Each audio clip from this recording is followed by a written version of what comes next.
Yo YouTube, Cobalion Council, and today I'm here with another episode of Teachy TV. And today is, I believe, the 10th episode. Yes, I hit the 10 mark. But today's lesson will be all about changing up your teams. And it does sound really strange, but I will try to explain it the best I can in this episode. And if you aren't interested in this topic, or you already know everything there is to know about changing up your teams, you can go ahead and check next episode out, which will be about risk versus reward in competitive Pokemon. So you can go ahead and check that out if you want to, but for now let's go right into the video. So, like I was trying to explain, is that not every team really fits you the way that some teams do. I mean, you might like a good hyper offense team, and you might not like stall as much. So it's pretty logical that if you have a team that you really like, that you really know how to play with, it's still important to change up your teams. And I'm gonna try to explain, because I see a lot of people coming to Showdown, winning a few games with a certain team and saying, yeah, that's my favorite team, and constantly use the same team over and over and over again. So I'm not saying that you won't win after a certain amount or something like that. No, I'm trying to advise you to change it up after a while. And the first reason is like my reason. I don't like using the same team over and over again because of the fact that it might get stale. I mean, I like some variation in my competitive Pokemon. If I'm gonna do UU, for example, UU is such a nice diverse tier where I can use a lot of Pokemon that I really like. So only using one team is, well, it's a shame for the tier, I guess.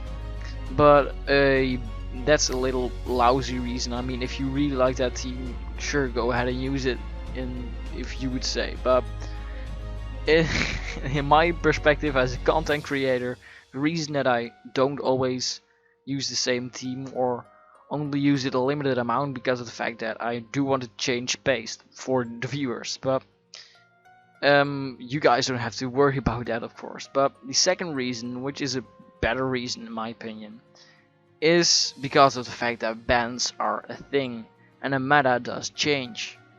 I want to take this team for example. It's an OU team that I used a while back. It was an RMT, I believe. A lot of people used it. A lot of people. It was a really good team. It was based around Volturn with Mega Magnetric and offensive Tornadus T with U-turn. And these two are just like Ferrothorn and Guardian were there for the hazards.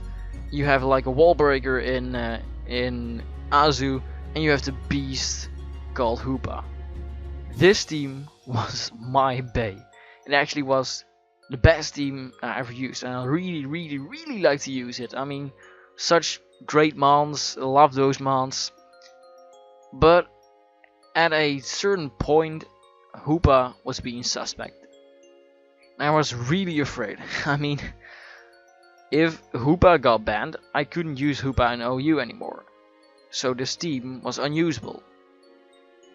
And after a while, Hoopa did get banned, and I had to delete my team, which was a real pain. But I still love to this day. Hoopa, I miss you. But that's a reason why I do suggest having more teams or changing up teams. Because if you only get comfortable with one team, or you only use one team, and one of your mons of that team gets banned, that sucks. I mean, not being able to use that team, or not really being used to using our mons, is pretty unfortunate. I mean, look at UU. I do have a good amount of UU teams. I mean, it's a pretty good amount. But for example, I had a lot of teams with Salamence or Zapdos in them, and recently Salamence has been banned, and Zapdos moved up a while back. So not being able to use them automatically meant that I had to throw away the teams. But like you see, I have a lot of other teams to use.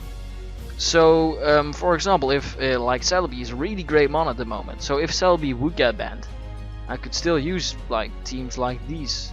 I mean, shaming of course, but being able to use other teams doesn't really set you off. So if the meta does change, and for example like Celebi or Sylveon would get banned 2PL, I would still be able to use teams, and I'm still used to using those teams, which is pretty nice. The other thing, like if you said like, oh, I don't think that one of my mons will get banned. I mean, it's a possibility. I mean, I don't foresee Suicune being banned, so this team might be safe to use until like for the entirety of the meta. But on the other hand, what for example if a certain mon in a tier got banned? Let's say like Hydreigon is a really like Hydreigon is one of the best UU mons at the moment. So what if there was a suspect and for some random reason my big buddy Hydreigon would get banned? First of all, I could throw away a lot of teams, but second of all, I mean, a meta does usually lean on other Pokemons to provide your niche. If you are a really defensive Pokemon in a tier with a lot of really physically offensive Pokemon, you have a good role in the tier. But once a really big hitting physical nuke leaves that tier, you might not really. That mon, for example, like Mega Aggron can take a lot of hits, but for example, a mon that like Slurpuff, if Slurpuff would get banned, Aggron is a little bit less useful. In this case, Slurpuff got banned in a positive way, so I mean Slurpuff sucks, but it might cause Aggron to be used less in a tier.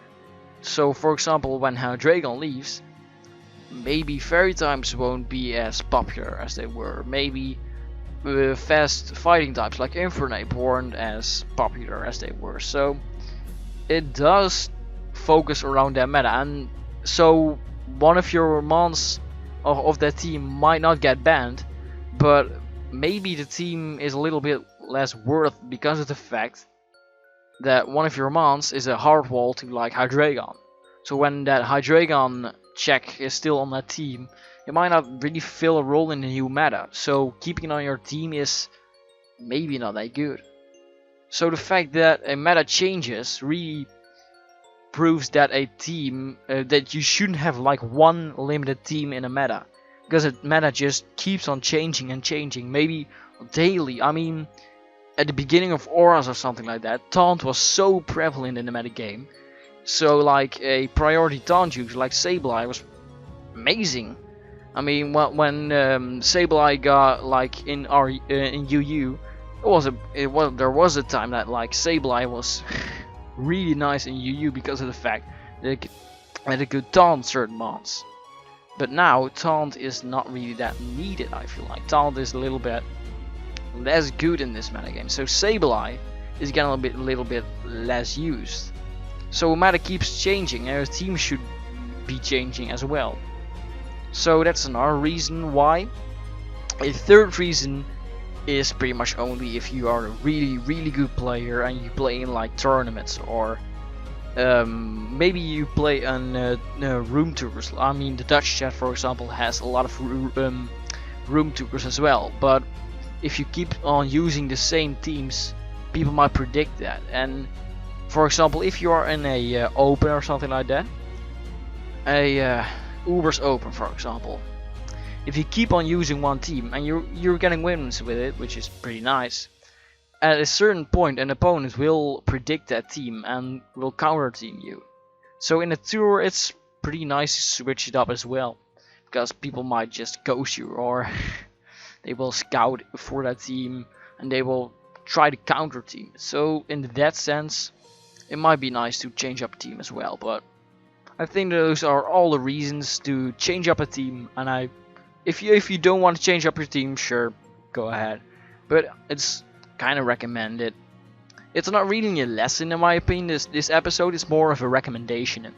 So you can call it the 10th episode, but you can also call it like really shitty episode. In my opinion, it's pretty shitty, but I needed to address you guys about this fact. Like I said, the next episode will be about risk versus reward in competitive Pokemon.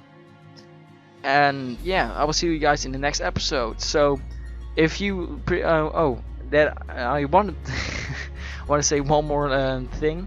If you did find this episode like handy, you can leave it in the comment section below. Since the fact that the series might run out of like mainstream content, not tier specific things, leave a comment down below of things that you do want to learn about Pokemon. If there isn't a thing that I've talked about earlier, you might want to know a little bit more about, sure, go ahead.